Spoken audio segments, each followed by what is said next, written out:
राधे राधे बंधुओं, बहुत स्वागत है आपका ज्योतिष धर्म चैनल पर। बंधुओं, इस वीडियो में हम आपको मीन राशि और लग्न वालों के अक्टूबर माह का राशिफल बताएंगे कि मीन राशि वालों के लिए अक्टूबर माह कैसा रहेगा। साथ ही बताएंगे शुभ तारीखें जिनमें आप कोई अपना विशेष कार्य कर सकते हैं। बात करेंगे अशुभ तारीखों की जिनमें आपको थोड़ा संभल कर रहना होगा। साथ ही वीडियो के अंत में बताएंगे विशेष महा उपाय जिसको करके आप अपने अक्टूबर माह के उत्तम रिजल्ट प्राप्त कर सकते हैं। तो बंधुओं, मीन राशि और लग्न वालों के लिए अक्टूबर माह में उनके ग्रहों का गोचर उनकी कुंडली कुछ इस तरह की बनेगी। यदि ग्रह चेंज की बात की जाए तो 1 अक्टूबर से बुध आपके सप्तम भाव कन्या राशि में गोचर करेंगे। आपका शुक्र जो है 2 अक्टूबर से सिंह राशि षष्ठम भाव में गोचर करेंगे। मंगल जो है वो तुला राशि में 3 अक्टूबर से गोचर करेंगे अष्टम भाव में, और 18 अक्टूबर से सूर्य राशि परिवर्तन करेंगे, तुला राशि अष्टम भाव में चले जाएंगे।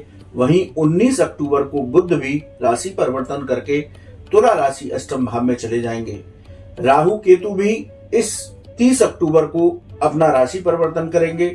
राहु अपने द्वितीय भाव से निकल करके आपकी मूल राशि में यानी कि आपके प्रथम भाव में आ जाएंगे। वहीं केतु जो है आपके सप्तम भाव कन्या राशि में गोचर करेंगे। शनिदेव वक्रगत अवस्थाओं में व्यय भाव में पूरे महीने बने रहेंगे। शनिदेव और गुरुदेव वक्रगत अवस्थाओं में इस वक्त चल रहे हैं। बंधुओं, अब बात करते हैं मीन राशि के जातकों के लिए कि प्रत्येक भाव का फल उसको कैसा प्राप्त होगा इस अक्टूबर माह में। तो सबसे पहले चर्चा करते हैं आपके प्रथम भाव की, आपका व्यक्तित्व और आपका आत्मविश्वास। प्रथम भाव के अधिपति लाभ भाव में धन भाव में संचरण कर रहे हैं देवगुरु बृहस्पति। विपरीत परिस्थितियां आने पर भी आप इस महीने अपने आत्मविश्वास को बना करके रखें।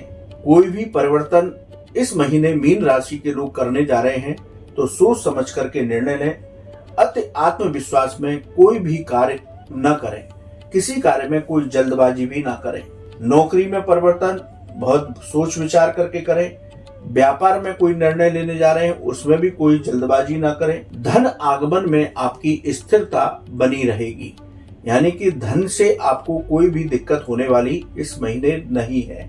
इसलिए इस महीने मीन राशि और लग्न वाले लोग अक्टूबर माह में केवल अपनी क्रोध पर नियंत्रण रखें, संयम को बना करके रखें तो प्रथम भाव के रिजल्ट कहते हैं कि ये महीना उनका उत्तम जाएगा। बंधुओं, बात करते हैं द्वितीय भाव की, यानी कि धन भाव, वाणी का भाव और आपके कुटुंब का भाव। यहाँ राहु और गुरु का चांडाल योग आपको दिखाई दे रहा है, लेकिन अब ये इसका प्रभाव बिल्कुल कम हो चुका है। गुरु अपने मित्र मंगल की राशि में विराजमान है, तो द्वितीय भाव के आपको क्या परिणाम प्राप्त होंगे। धन का भाव है, इसलिए धन भाव की चर्चा करते हुए आपको कहेंगे कि धन आगमन होगा, लेकिन अपने खर्चों पर आपको नियंत्रण रखा है। पैसे का कोई लेन देन आप करते हैं तो उसमें थोड़ी सावधानी बरतें। अपनी वाणी पर नियंत्रण रखें। परिवार में वैचारिक मतभेद हो सकते हैं, इसलिए परिजनों के साथ तालमेल बना करके रखें। कार्य क्षेत्र में आपकी उन्नति होगी, लेकिन उसके साथ ही आप पर काम का प्रेशर बढ़ेगा, आपका तनाव बढ़ सकता है। बंधुओं, बात करते हैं तृतीय भाव पराक्रम का भाव है, आपके भाई बहनों का भाव है। यदि इसकी चर्चा की जाए तो इस महीने आप सकारात्मक सोच के साथ आगे बढ़ते रहें। आलस्य बनेगा, आलस्य का मन करेगा, लेकिन आलस्य को हावी नहीं होने देना है। यात्रा करते समय अपने स्वास्थ्य का ध्यान रखें। भाई बहन और मित्रों के साथ आपके संबंध इस महीने मधुर रहेंगे। बंधुओं, बात करते हैं चतुर्थ भाव की। चतुर्थ भाव भवन, भूमि, वाहन और माता का भाव है। यदि इसकी चर्चा की जाए तो जमीन संबंधी मामलों में आपको सफलता प्राप्त होगी। कमीशन के काम से जो लोग जुड़े हुए हैं उनको भी लाभ प्राप्त होगा। माता के स्वास्थ्य का आपको ध्यान रखना होगा। ट्रांसपोर्ट के काम से जो लोग जुड़े हुए हैं उनको भी इस महीने लाभ के अवसर प्राप्त होंगे। बंधुओं, बात करते हैं पंचम भाव की। पंचम भाव आपकी शिक्षा का, संतान का, आपके प्रेम संबंधों का और आकस्मिक धन लाभ का भाव है। तो स्टॉक मार्केट में जो लोग निवेश करते हैं वो थोड़ा सा सावधानी बरतें, जल्दबाजी में कोई निर्णय न लें। छात्र वर्ग को एक ही सलाह देंगे कि इस महीने आपका आलस्य बढ़ सकता है, इसलिए आलस्य को छोड़ करके अपने पढ़ाई में लगे रहें। गर्भवती महिलाएं हैं वो अपने स्वास्थ्य का ध्यान रखें। पैसे से जुड़े मामलों में कोई जल्दबाजी ना करें। साथ ही अपनी आर्थिक स्थिति को ऐसे बना करके रखें कि कर्ज लेने की स्थिति ना बने। बंधुओं, बात करते हैं छठे भाव की। छठा भाव रोग, ऋण और शत्रुओं का भाव है। यहाँ पर सिंह राशि में शुक्रदेव संचरण कर रहे हैं। तो यदि स्वास्थ्य की बात की जाए, उनको डायबिटीज की समस्या है, वो अपनी दवाओं को समय पर लें। यात्राओं के दौरान अपने स्वास्थ्य का ख्याल रखें। हड्डी और नसों से संबंधित आपको रोग परेशान कर सकते हैं इस महीने, इसलिए थोड़ा अपने स्वास्थ्य को लेकर के सचेत रहें। शत्रुओं से भी आपको संभल के रहना होगा। कोई भी शत्रु आपके खिलाफ षड्यंत्र कर सकता है। धन को सुव्यवस्थित करके चले, हम बार बार कह रहे हैं, जिससे कि कोई कर्ज की स्थिति ना बने। बंधुओं, बात करते हैं आपके सप्तम भाव की। सप्तम भाव में सूर्य बुध का बुधादित्य योग बना हुआ है। सूर्य देव कन्या राशि में 18 अक्टूबर तक सप्तम भाव में ही संचरण करेंगे। 18 अक्टूबर के बाद वो राशि परिवर्तन करके अष्टम भाव तुला राशि में चले जाएंगे। ये भाव जो है आपके गृहस्थ का है, व्यापार का है, व्यापारिक साझेदारियों का है। तो व्यापार में आपकी स्थिति में धीरे धीरे सुधार होगा।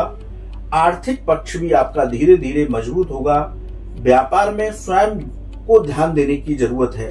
किसी पर भी विश्वास ना करें। अपने पूरे व्यापार को, व्यापार से संबंधित चीजों के आने जाने से संबंधित कागजों को स्वयं देखें। गृहस्थ जीवन में आपका आनंद जो है वो आप कोशिश करेंगे तो बना रहेगा। इसलिए कोई भी अपने जीवन साथी के साथ मनमुटाव की स्थिति आती है तो थोड़ा सा स्वयं अपने आप को झुका लें, अपनी ईगो को आगे ना आने दें, तो आपका ये महीना आनंदित होगा। व्यापारी में साझेदारी से आपको लाभ हो सकता है। बंधुओं, बात करते हैं अष्टम भाव की। अष्टम भाव आकस्मिक घटनाओं का भाव होता है, रिसर्च से जुड़ा होता है, विदेश संबंधी मामलों से जुड़ा होता है। तो आकस्मिक परेशानियां इस महीने आपके सामने आकर खड़ी हो सकती हैं, लेकिन इन परेशानियों से घबराने की जरूरत नहीं है। इन परेशानियों का समाधान भी निकल जाएगा। इसलिए व्यर्थ की परेशानियों को अपने मन पर हावी न होने दें। काम काज में भी थोड़ी सी रुकावटें आ सकती हैं, इसलिए उससे भी व्यथित होने की जरूरत नहीं है। मन को विचलित ना होने दें, अपने संयम को बना के रखें। सकारात्मक सोच के साथ इस महीने आगे बढ़ते रहें तो आपको सफलता मिलेगी। विदेश संबंधी यदि आप कामों से जुड़े हुए हैं तो उन लोगों को भी सफलताएं प्राप्त होंगी। बात करते हैं भाग्य भाव की, धर्म भाव की। धार्मिक कार्यों में इस महीने आपका मन लगेगा। हम भी आपसे कहेंगे कि जब भी मन अशांत हो तब आप भगवत भक्ति की तरफ चले जाएं, जिससे आपको मानसिक शांति प्राप्त होगी। किसी भी परेशानी से घबराएं नहीं, धैर्य बना करके रखें, भगवत चरणों का आश्रय ले लें, तो अक्टूबर माह में आपकी जो भी रुकावटें हैं वो दूर हो जाएंगी। बंधुओं, बात करते हैं दसम भाव की, यानी कि कर्म भाव की, आजीविका की, पिता के भाव की। दसम भाव की ये चर्चा की जाए तो नौकरी में आपकी स्थिरता बनी रहेगी। यदि नौकरी परिवर्तन करना चाहते हैं, यदि कोई ऑफर आता है तो बहुत सोच समझ करके ही आप स्थान परिवर्तन करें, नौकरी में परिवर्तन करें। व्यापारी वर्ग को इस महीने थोड़ी सी ज्यादा भागदौड़ हो सकती है, इसलिए घबराएं नहीं। पिता से वैचारिक मतभेद हो सकते हैं, इसलिए पिता के साथ भी मनमुटाव होने से बचें। बंधुओं, जिनका मन नौकरी से व्यापार की ओर स्विच करने का कर रहा है, वो लोग इस महीने इस कार्य को अंजाम दे सकते हैं, इससे उनको लाभ की प्राप्ति होगी। बंधुओं, बात करते हैं एकादश भाव की। एकादश भाव आपका लाभ का भाव है। यदि इसकी चर्चा की जाए तो इस महीने लाभ के अवसर मीन राशि के जातकों को प्राप्त होंगे, लेकिन पैसे का कोई निवेश करते हैं तो उसमें सोच समझ करके निर्णय लें। आपका कोई पुराना धन रुका हुआ था, आप थोड़ा सा भी प्रयास करेंगे तो आपका धन आपको वापस मिल सकता है। बात करते हैं द्वादश भाव की। यहाँ शनिदेव विराजमान है। शनिदेव यहीं पर संचरण करेंगे। ये खर्च का भाव है, ये कानूनी मामलों से जुड़ा भाव है, ये विदेश और लंबी यात्राओं से जुड़ा भाव है। यदि इसकी चर्चा की जाए तो एक्सपोर्ट से जुड़े लोगों को सफलताएं प्राप्त होंगी। खर्चों पर नियंत्रण रखने की आवश्यकता होगी। कानूनी मामले में बहुत सावधानी के साथ आगे बढ़ें तो आपको सफलता प्राप्त होगी। तो बंधु, हमने आपको बताया मीन राशि और लग्न वालों के लिए प्रत्येक भाव का क्या रिजल्ट होगा। अब बात करते हैं शुभ तारीखों की। मीन राशि वालों के लिए 1, 2, 3, 9, 10, 12, 14, 17, 19, 20, 21, 28, 30 और 31 तारीख ये शुभ तिथियां हैं। वहीं अशुभ तिथियों की बात की जाए तो 5, 6, 7, 15, 16, 24, 25 ये अशुभ तिथियां हैं, अशुभ तारीखें हैं। इनमें थोड़ा संभल करके रहें तो अक्टूबर माह उत्तम होगा। अब बात करते हैं मीन राशि और लग्न वालों के लिए महा उपाय की। बंधु, इस महीने में आप अपने जितने भी विपरीत परिणामों को अपनी ओर करना चाहते हैं तो आप कुछ उपाय करें, जैसे कि गाय को रोटी खिलाएं प्रतिदिन। ओम नमो भगवते वासुदेवाय इस मंत्र का जप प्रतिदिन कम से कम 1 माला करें। देवी की उपासना करें, उनके नवार्ण मंत्र का जप प्रतिदिन 1 माला करें तो मीन राशि और लग्न वालों के लिए अक्टूबर माह बहुत उत्तम फल देगा। बंधुओं, आपको वीडियो कैसा लगा आप कमेंट बॉक्स में लिखें। यदि आपका कोई सवाल है आप हमारे व्हाट्सएप नंबर पर लिखें, हम जवाब अवश्य देंगे। राधे राधे।